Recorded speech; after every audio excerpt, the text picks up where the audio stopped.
There's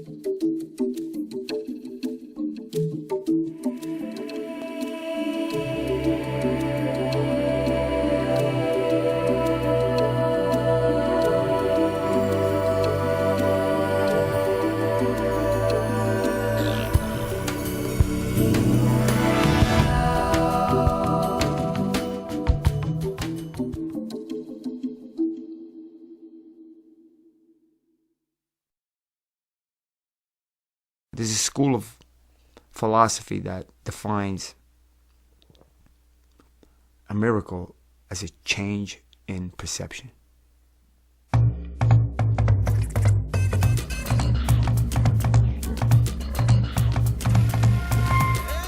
Oh, little puppies, we have them in here.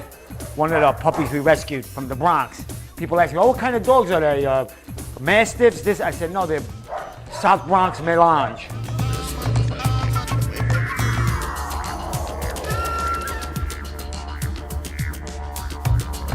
That's what a South Bronx Melange looks like. Hey, Mama. Hey, good.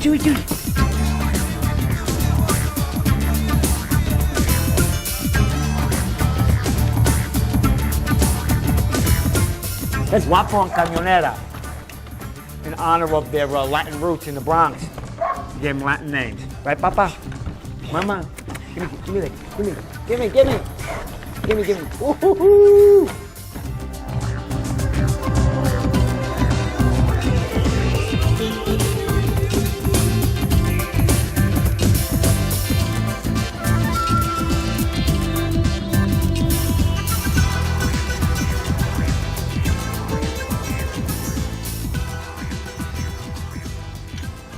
I'm a architectural metals contractor.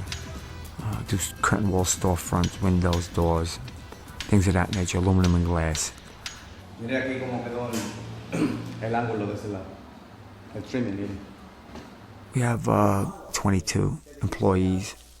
We have a few trucks, a couple of assembly houses, and office in New York City. We're just steadily growing. Mira, any problem or mistake you think we made, just put down. So dime el total. We have a lot of dedicated, professional, competent people working with us. And it's amazing. We have white, black, Hispanic, American Indian, Arabs, Jews, all work in the one company. Male, female, And we all get along. It's like one big family. People care about each other, which is just rare on a construction site. My man, Conrad. I think it's like there's a camaraderie within us, and so I think that's one of the ingredients that makes us successful. Hey, Papa, look, he's right here. Come on, Pop. Come here, Papa. What's the matter, Mama? What's the matter with your eyes? You blind? Come here. I've rescued a lot of animals from construction sites. You blind? What's the matter with your eyes, huh? Sometimes they have to be fostered at the office until we find them a place. Are you Mama or Papa? You look like a Mama. This is Michelle, our office manager, administrative head. He told me that there were cats in the office, and when I came for the interview, I saw all of them. I met them all. And he asked me if I minded the fact that there were cats in the office. I said no, and he told me that, along with the office duties, there was also cat duties, and, if I mind doing that, I said no, it didn't bother me, it really didn't. People would never expect it from me, never expect, so they're really taken aback first. So, let me just show you, it's a small version. It's just not usually connected with contractors, this animal consciousness, but I don't hide it. All our trucks have some kind of animal-friendly advertising on it. Okay. The idea struck me one night as, to fill a gap. I always want to fill that gap. Because people know it comes from an animal, people know that people wear it. But that middle part is what's missing. That's the reality. The animal had his skin or her skin taken away from her. Also, somebody could pose, walking down Fifth Avenue and be noticed by her friends or his friends. It's an icon of luxury. It's a shame to have to hurt an animal just for that. We're going to plaster our vehicles, our trucks and our vans, big trucks, big vans, and they're going to be plastered on both sides, front and back, with these banners. And you'll be through the course of work, our regular work day, they're going to be going wherever they go. So you just have to put it out there enough for people to reach that critical mass. John said he's going to send me the old quote, and I never got it. Relax. They're pulling the file, and they're just checking the quotes. They're just going to update the quotes. Papi Chulo, I just want to know what the old one was. That's all. I'll send you a copy of the old one, Papi Chulo. Okay, I'll see you at the meeting, right? All right. Growing up in Brooklyn, it wasn't a very pacifist environment, especially in the area that I grew up. Okay, it was actually a lot of violence, blood and guts, and a lot of machismo. The kids grew up to learn violence, I included. You know, I've seen friends of mine. I didn't do it, not for any reason other than maybe I was afraid. But, you know, I've seen them hurt animals. I've seen them hurt animals in zoos at night. I remember gangs of kids chasing after cats in alleyways with intent to harm.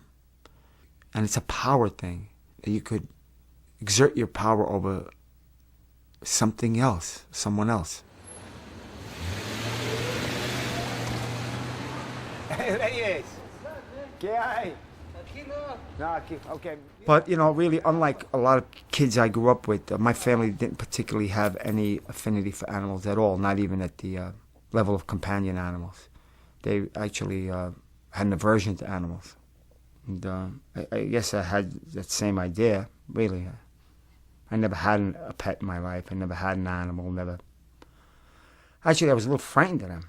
You know, something I guess was instilled in me as a child that from my mother. She had some kind of neuroses about animals, like, oh, don't touch them, they're dirty, you know. They have all these nasty functions you don't want to deal with. You know, it's like very unhygienic, unsanitary creatures. Dante!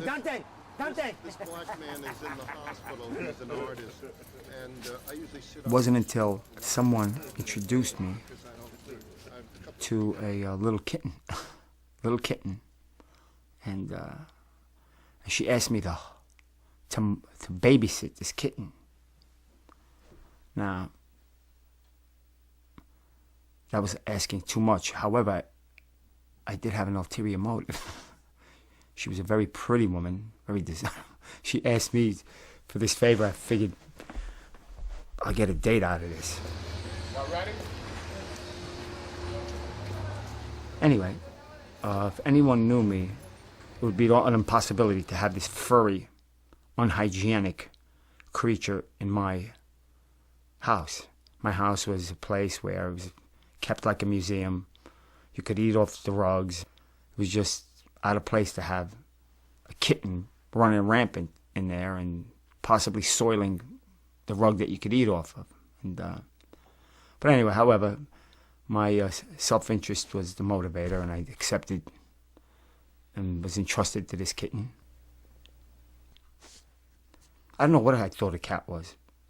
I guess what I thought a cat was no more than an ambulatory organism. You know, and that's it. You know, it meowed, it had fur, it walked, and, you know, and that was basically it. But then I found out it was more than that. The kitten actually had preferences, likes, dislikes, tried to communicate to me what she wanted. And I started learning all this. It's fascinating. And I developed a bond and a trust, and a bond with the cat. And I love the cat. There's no other way to say it. Love to me meant to want the best for the cat. That's the definition of love. So want the best for the cat with or without me. So that particular kitten was taken back to the woman's house, and I'd visit. And there's another opportunity with another cat, and that's where the ball started really rolling for me. There was another cat, and he was abandoned, a declawed cat that was abandoned in a building in Brooklyn. And the same woman said, look, there's a cat abandoned. Do you think you could hold him till we find a place for him? I said, sure. Went there, beautiful cat, really, work of art. Good job. So anyway, this cat followed me around the house, and I felt I had a companion, a real, more so than the first cat. Actually, this cat, Moo Moo, happens to be the reason why I quit smoking. I was a smoker for 25 years. Camels, non-filters, 2 packs a day, ruled my life. And in my life, I've made a lot of changes, and I've evolved in different ways. But I thought I was going to be stuck with smoking. I thought smoking, I would die smoking. So there I was on my sofa, smoking my probably 35th cigarette of the day. Moo Moo sat at my feet, and my living room was full of smoke. And I started looking how I loved Moo Moo. I loved Moo Moo, and I want the best for him. and I started sizing him up. It became clear to me how much smaller he was. I said, wow, he's about 10 times smaller than I am. And if I'm smoking 1 cigarette, he's smoking 10. You know, and concurrently with this thought came the idea that this animal had no choice. I ruled over him. He couldn't possibly get up, go to the door, turn the knob, and say, look, Eddie, I'm getting out of here. It's just too much smoke here. The sense that I was directly doing harm didn't sit well with me. You know, directly doing harm to someone, my cat, that would choose not to be harmed if he could speak, you know. So I had to accept his being. By accepting his being, I had to not smoke. That with the fact that he was sitting right there looking at me. Don't ask me if this really happened, but I could have sworn he coughed. And that was it. I said, that's it. And the cigarette was extinguished. Hey, Bagel, he's a big dad. Hey, Papa. A couple months later, I had my first rescue. He was in such lamentable condition. He could barely move. He was infected in both paws. He had pus oozing all over the place. His teeth were rotten. He was limping. He's full of mites. He weighed about 7 pounds. Sounds big for a cat, but he weighs 26 pounds now. Big cat. I call him Bagel because I was stepping on the rotten bagel, and he was so hungry. He grabbed the bagel in his rotten teeth, and he limped into the bushes. It was really heartbreaking. At that point, I hailed a cab. I took him to the doctor, fixed him up, and I brought him over to my office. He jumped on my lap, and this beautiful guy just laying there. And you got to remember, still, I wasn't used to really touching or feeling animals. It was still only a matter of a couple of months. So this was a whole new experience to actually, you know, feel his structure, his bone. I never really did that. Well, this is what I'm talking to my brother. He called me to invite me to dinner. Anyways, I was speaking with him. I'm feeling this cat's structure, the bagel structure, and I felt him all the way down. I got to his hind leg, and I was squeezing it, and I felt it, and I kept on squeezing it all the way down to his foot, and it was eerie, it was uncanny.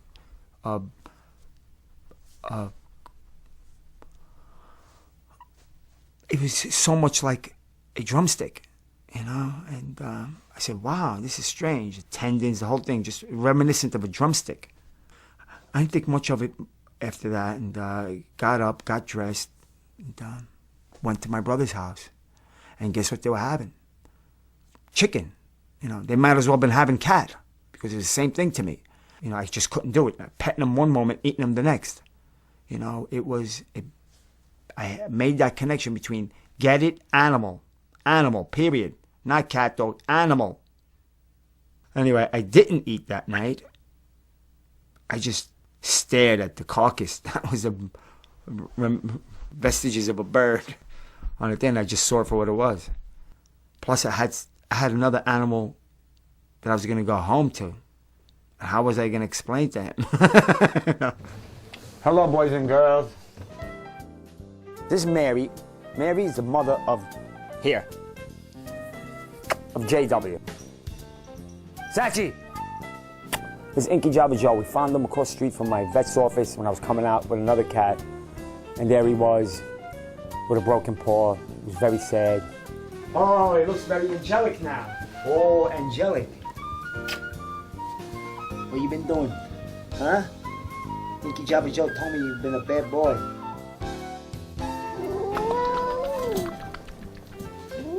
He's gonna bite me any second. What are you saying? He's a ham. Come on. Who's your favorite? Whoever I'm with at the time. What can I tell you? You hissed. You guys are all finished except for the one part over by where they accept the coal delivery. Eddie hired me because I love animals. I have animals at home. I've always loved animals. I thought it was great that he had a cat there, you know. And after 2 months, I was vegetarian. Yeah, he's in the SCI. I'll call him and I'll let him know that you're going to be there for that bid, and that you'll just. Yeah, it's like a joy to come here. And the cat's being around, and just his overall personality. He's like a lovable personality. You can't hate him.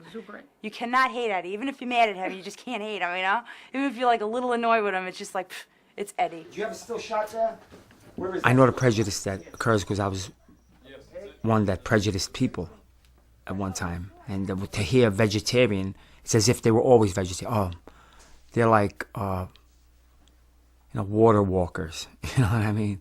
These like ethereal beings that are beyond me. They're like, some people call holier than thou, or, morally superior, whatever. And I just thought like they always were, as if they were born into this existence and they were made for it, sort of like hippies. Like hippies. You eat your soybeans, you work the land, and you hug a tree, but it's not for everybody. They're not like putting any stress or any pressure on me because I'm not a vegetarian or anything like that. I pretty much ask questions every now and then, and they'll answer them, or they'll just share their feelings or their input on certain things, and I'm just open to hearing them. Like all the suffering and the cruelty towards them. I guess to a certain degree we are aware of it because, we do eat the meat, so we are aware that they are being killed, but not in the degree that they are. Like what exactly was the process that they go through to, to get there.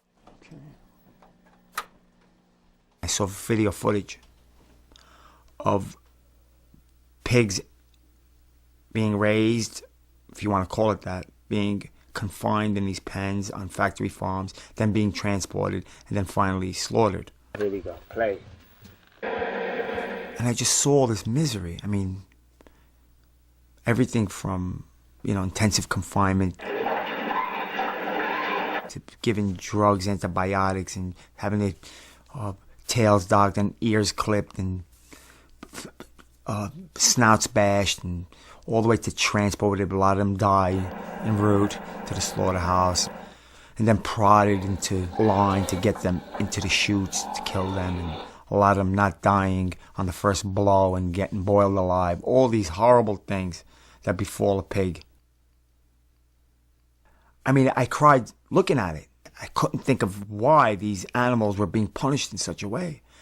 I reverted back to my religious upbringing, and I had to somehow think that maybe they were like these horrible sinners reincarnated as food animals, as pigs, and this was their punishment.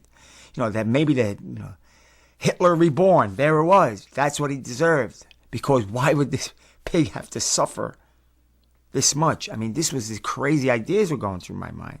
When I was eating hot dogs and sausages, I knew it came from an animal. But somehow that's as far as the connection I made. I know it's an animal. But that missing element, connecting the pain and the fear and the suffering, I wasn't there.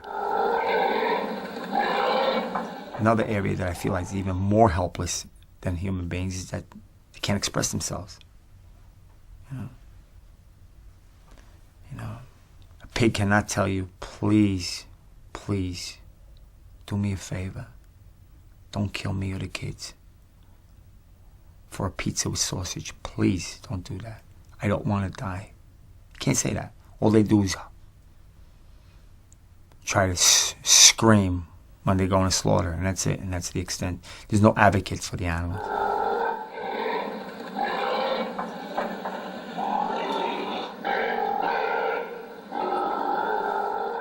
I've been in a position where my cries have gone unheeded. I know how difficult that is. It was the dead of the night, and it was a robbery type of situation. There were a few people around, and they were just too scared to help. And it was just a constant barrage of kicks and punches. And I tried to yell as much as possible, pleading for mercy, to no avail. You know, I realized that after a while I better save my energy and try to save as much energy as I possibly can, because I needed it to survive this ordeal. If I were to survive it, I needed all my... So I stopped screaming, and I just used that energy just to protect myself as much as I can. And screaming in a vacuum, just the helplessness was nothing like I've ever experienced. I'm sure if somebody would have come to my aid, just in even a form of a voice, hey, stop it, or I'll call the police, something like that, maybe they wouldn't have gone to as far as they did. But they left me there thinking I was dead. And I just felt just empty and alone and afraid, you know. And I know the feelings, that the bewildered fear I had in me. The fear I had in me. The bewilderment. That I wouldn't want anyone that could possibly feel those things to feel it. You know, it's really such a horrible place. And to know that it doesn't take a brain surgeon or an expert ethologist, is that what they call them, animal behaviorists, to know that animals fear, man. They know they're going to get killed. You know, they know that. And to think that their cries will be unheeded.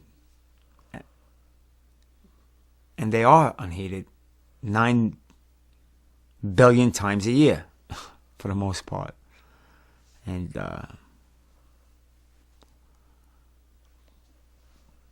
but not because of me. You see, that makes a difference. So I just don't want to be a bystander and see somebody get harmed that way, without anybody saying, hey, you know, that's wrong, or that doesn't have to be that way, or hey, stop. You know, and radical.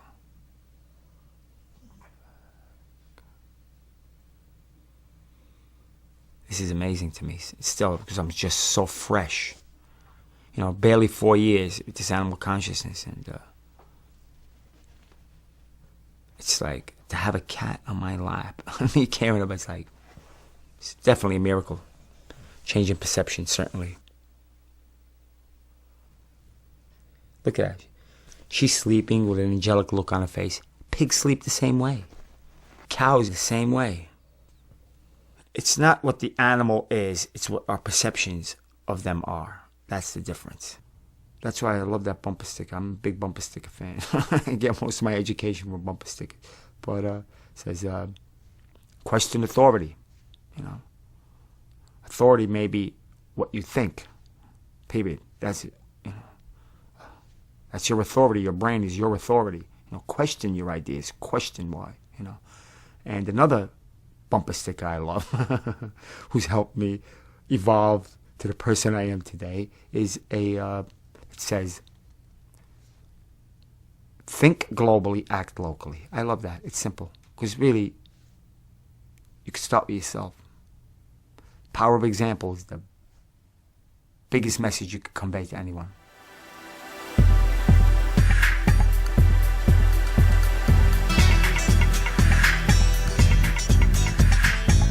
I started this issue because it was close to home. My first connection with animals was through fur bearers. I fell in love with a fur bearer, and I didn't see any distinction between my little fur bearer and another fur bearer traveling the forests, and I couldn't see my companion animal, this little, beautiful little creature, be gassed, clubbed, stepped on, and have her skin ripped off her back for somebody's earmuffs. So it was there at that level. It was personal. And people ought to know what the reality is, that it is ugly. If it weren't ugly, people wouldn't be aroused to change it. Slavery is ugly. The Holocaust was ugly. The attitude toward black Americans, prior to the civil rights movement was ugly. Jim Crow laws were ugly. The lynchings, ugly. That's the reality. And if you hide that, how would anybody know? It'll just continue. 10 to 15 years ago, the fur industry was hurting greatly because of these graphic pictures of the reality of the fur industry. People were made aware and this and that. And, but after a while, after sort of plateaued, and the fur industry started taking measures to introduce fur back into the mainstream. And what they did, that very, very cleverly. First, they dyed it to make it look like a synthetic, maybe. And what they did is they applied it into non-fur garments, like on the cuffs or on the hood, just as a trim. So you have all these big companies buying this thing that's fur, but it's touted as a trim, as if any other fabric, as if it was corduroy or something. And they made millions of these coats, and people were buying it. So now people didn't give it a second thought. I mean, they bought a parka, a nylon parka, but now it had this trim on it. So now you had a lot of people walking around inadvertently with dead animals as trim. The fur industry get fur-bearing animals to make their garments out of in two ways. One is through trapping.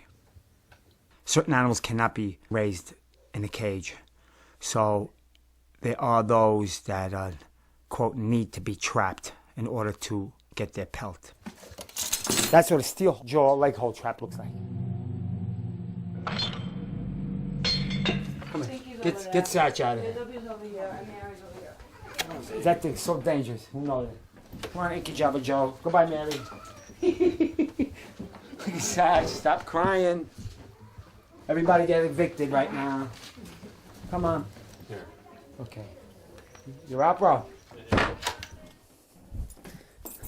This is, they stake it to the ground so it doesn't move.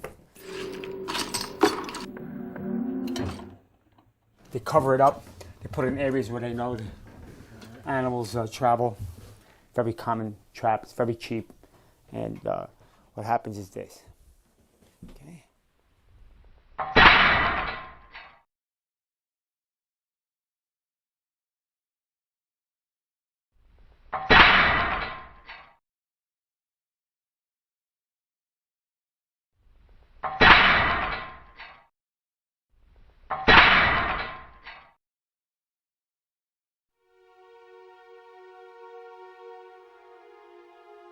There are different kinds of traps. There's a conibear trap.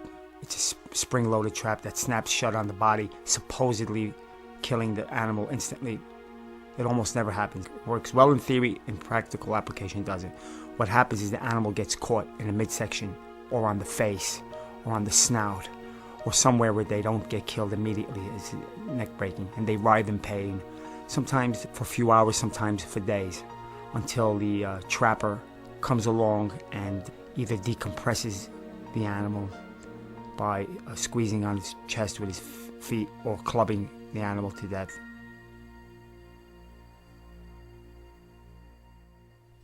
If we show this on the street in New York, they say we have a dangerous weapon. We have a dangerous weapon that could cause harm. But cats and dogs and other non-target animals are caught in it, and they die and they suffer just the same, and then they're discarded. It's part of the equation, it's the business equation. Yeah, you're going to lose some and you're going to catch some, and, If anyone feels that this is such a horrible thing to have their dog or cat undergo, what about the fox, and the mink? They feel all the same things that a cat or dog does, except you don't feel the same way about them. You see, that's the only difference, The fur industry is a huge industry, and they have all these resources at their command, and what they do, and they do very well, is try to misinform the public as to what actually happens. And they call things inappropriately, like a ranch, ranch with illicit thoughts of like a happy ponderosa, nice place with free roaming animals. Not true. To be more accurate, they are torture camps. These animals are born into captivity, into these cages barely big enough to have the animal turn around. Sometimes these animals, like fox and a mink, their range in the wild is somewhere between 20 and 40 square kilometers a day. That's their range, and they're limited to these wire cages that are built on wooden or steel platforms, but with no obstruction of the bottom part of the wire, so as to have all the excrement and urine, feces drop down below, so it'll be easy for cleaning. That means these animals with extremities, limbs that are used to travel in grassy areas, in dirt, in wooded areas, in forests, are now forced to stand with these same extremities on this wire. These fur-bearing animals, they produce a heavier coat as the winter gets colder. So in order to unnaturally facilitate this natural process, they leave them exposed to colder conditions than usual. Bad feed. The feed's comprised of their fellow fox or mink that's died prematurely or had their pelt removed, fed them back, in effect making these animals cannibals, which they're not in nature.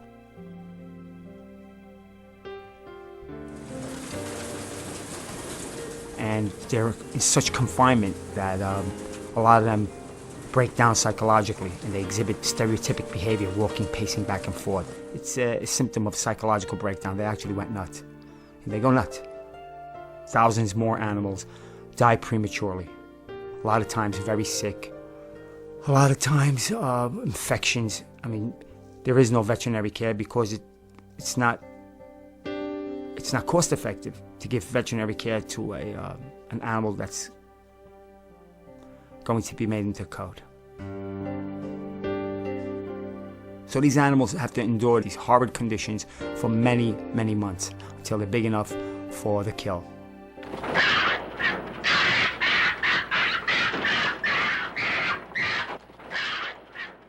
There's a couple of methods used, okay? There's anal electrocution, where they prepare an animal with a electricity conductive jelly in the anus, and they ground him by chomping on a steel bit.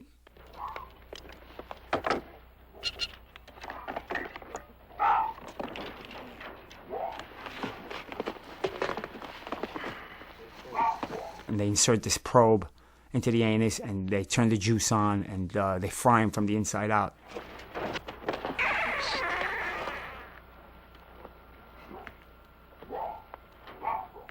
Very painful, but very effective for the fur industry because it kills the animal without hurting the pelt, and that's their focus, is don't hurt the pelt.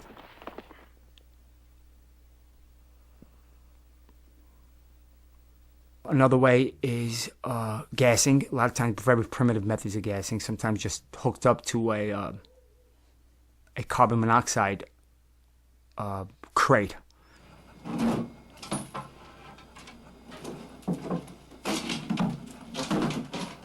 Carbon monoxide gassing doesn't really ensure, it's not a scientific way of killing an animal, so it's really very crude, and sometimes it just doesn't work.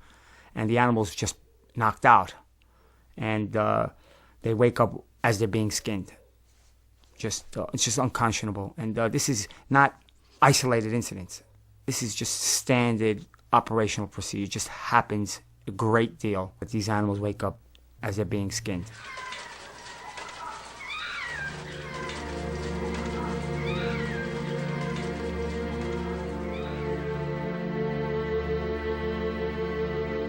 Born into captivity, died in captivity.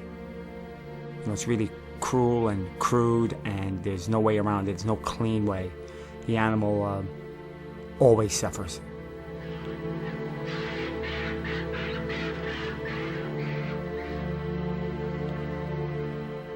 The first time I actually saw it, the videos, I was beside myself. I was squirming in my seat. It was just so painful to watch. And I felt like grabbing passersby and say, please come join me, just look, see what I see.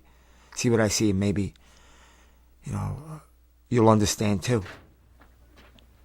But this undercover footage wasn't going to be on any mainstream media outlets. Certainly, it would have been by now, you know, and certainly wasn't going to be playing at a theater near you anytime soon. And I just had to figure out a way to bring these images to the general population, to the public. And it struck me that maybe I have to build something mobile, you know, and bring it to the street. So this sense of despair and helplessness and frustration was transformed into an action. What I did is converted one of my vehicles, a van. We customized it, hired some carpenters and some electrical contractors, and we converted it into a audio-visual mobile system.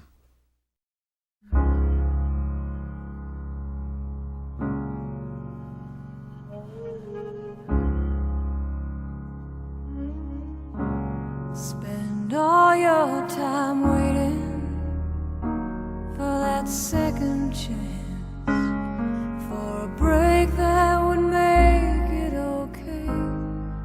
There's always some reason to feel not good enough, and it's hard at the end of the day.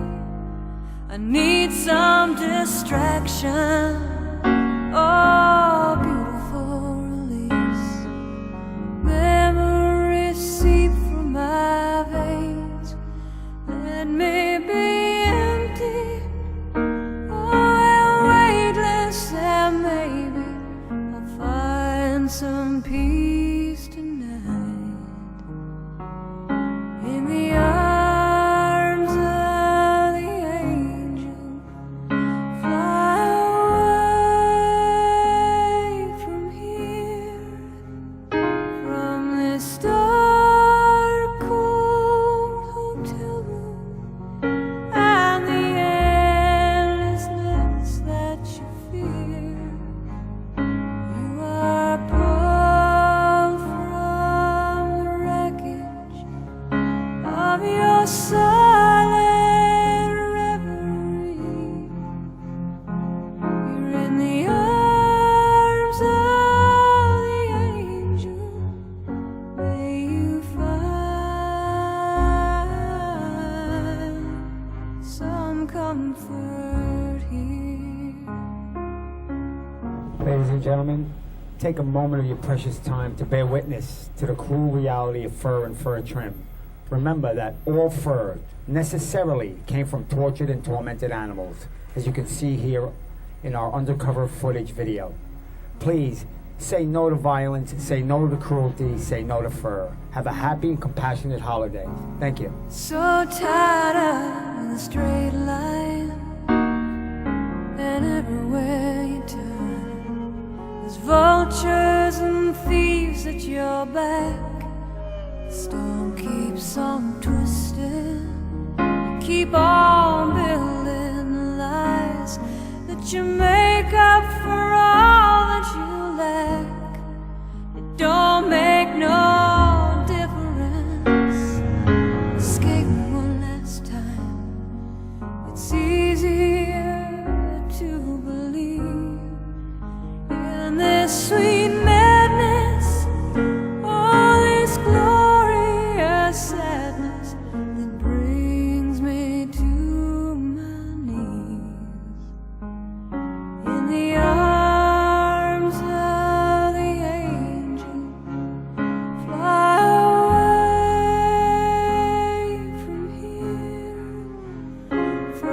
this star.